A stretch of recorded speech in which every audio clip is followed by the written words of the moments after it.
আসসালামু আলাইকুম। আজকে আপনাদের সাথে একটা চমৎকার রেসিপি শেয়ার করব। সেটা হচ্ছে কামরাঙ্গার চাটনি। আপনারা যে কোনো খাবারের সাথে এটা খেতে পারবেন। এটা খুবই মজা লাগবে। তো এখানে আম্মু কামরাঙ্গাগুলোকে কেটে নিচ্ছে, আর এগুলো কিন্তু বেশ টক ছিল। চাটনি বানানোর ক্ষেত্রে একটু টক টক জিনিসই আমি প্রেফার করি, তাহলে খেতে মজা লাগে।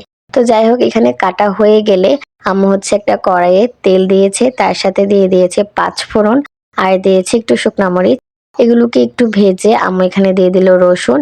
তারপর আমরা যে কামরাঙ্গাগুলোকে কেটে রেখেছিলাম সেগুলো দিয়ে দিল। ওগুলো একটু ভাজার পরে এখানে হলুদের গুঁড়া, মরিচের গুঁড়া এবং লবণ আপনাদের ইচ্ছা মতো আর পরিমাণ মতো। তারপর এখানে হচ্ছে চিনি দিয়ে দিল। যেহেতু একটু টক, চিনির পরিমাণটা আপনারা বাড়িয়ে কমিয়ে নিতে পারেন। আর এখানে আমরা লাল চিনি ইউজ করেছি।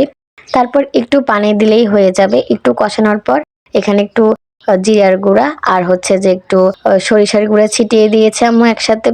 তো এটা হয়ে গেছে একটা চমৎকার চাটনি। খিচুড়ির সাথেও ভালো লাগবে, যে কোনো খাবারের সাথে আপনারা খেতে পারবেন।